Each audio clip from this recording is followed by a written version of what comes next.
Hi guys, and welcome back to Project Forge UK. I'm Danny, and today I'm going to be giving you an update on where my Mitsubishi Lancer Evolution 6 is coming from Japan. I ordered the car over 4 months ago, just before my 32nd birthday in July, and it's taken ages for this car to come. I've still been in contact with Patrick all the way through this, and he's assured me this has been one of the longest sales he's had to deal with, and the car is due today. It has felt like a lifetime. I've been dealing with a woman as well called Cheryl from JC Shipping, who has dealt with handling the car while it's been down in Southampton, and also arranged the transport, which has cost me £285 to get it shipped up from Southampton up to my place of work. In the meantime, I've also been given an export certificate, which is all in Japanese. It's a lovely looking certificate as well, and it also comes with a translation.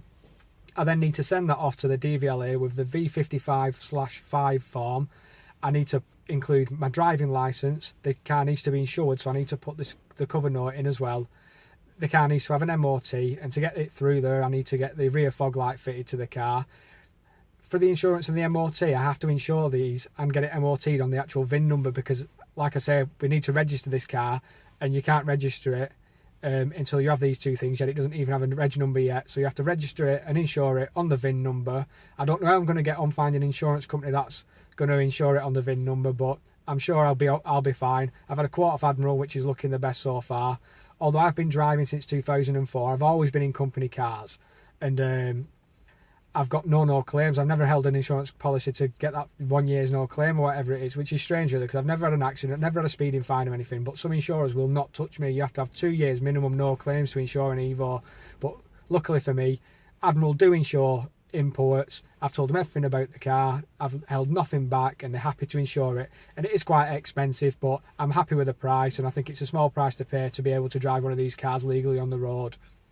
So along with the MOT and the insurance, you have to send off a picture of my driving licence, which has my address on it. It has to be the photo card. This is to prove your identity.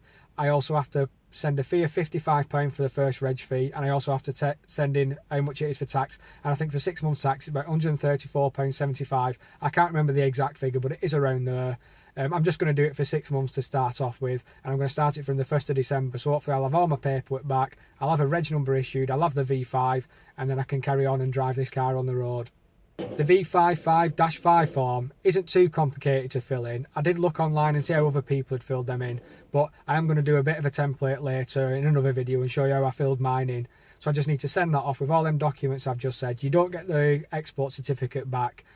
There is one thing I'm waiting for off Patrick, and that is the notification of arrival reference number, which basically says that you've paid all your taxes and everything. You put it on your V55 form, and they know everything's all right. They can cross-check that, and they know everything's been paid, which is all they're asked about, and then they'll let the car be registered for the first time on the UK. You have to be really careful when you're filling the form in as well, because on the export certificate it just says Mitsubishi. It doesn't say what model it is or anything, and I've looked on a few imported Mitsubishis, and they're actually listed as an L300, and I always thought that was a bit of a pickup truck, but I don't know what that's all about. I don't know whether the forms have been filled in wrong, but it's just something I've noticed, and I want to make sure with me filling mine in myself that it's not going to be like that.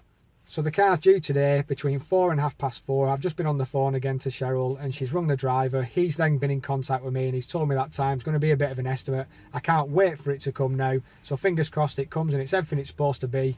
So we'll just have to wait and see now.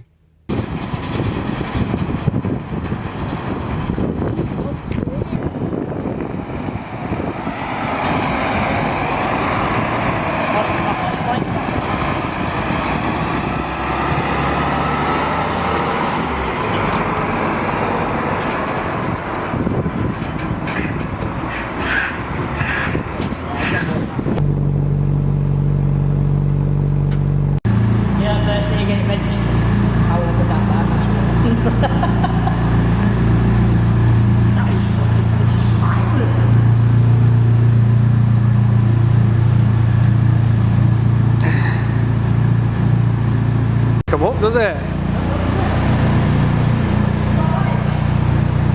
Well, I've just parked the car up now. I've been up and down the compound in it, and it's nearly ripped my teeth out. There's a few lights on inside which I need to get looked at. I don't know whether that's just because it's been stud, but I'm absolutely over the moon with this car. I cannot believe it's finally here. 4 months long wait, but it's been absolutely worth it to see it turn up like this. It just needs a good clean. There's a few little nicks here and there that need sorting out, but they're nothing, absolutely nothing. When it ran that transporter, I had a good look underneath it, and it was as clean as it was on them pictures. I'm going to do a full walk around this over the next couple of days. I'm going to get it cleaned up so you can have a good look at it. So hit that subscribe button, hit the like button, and again, I cannot tell you how happy I am that this car's finally here and it's mine. See you next time, and thanks again for watching.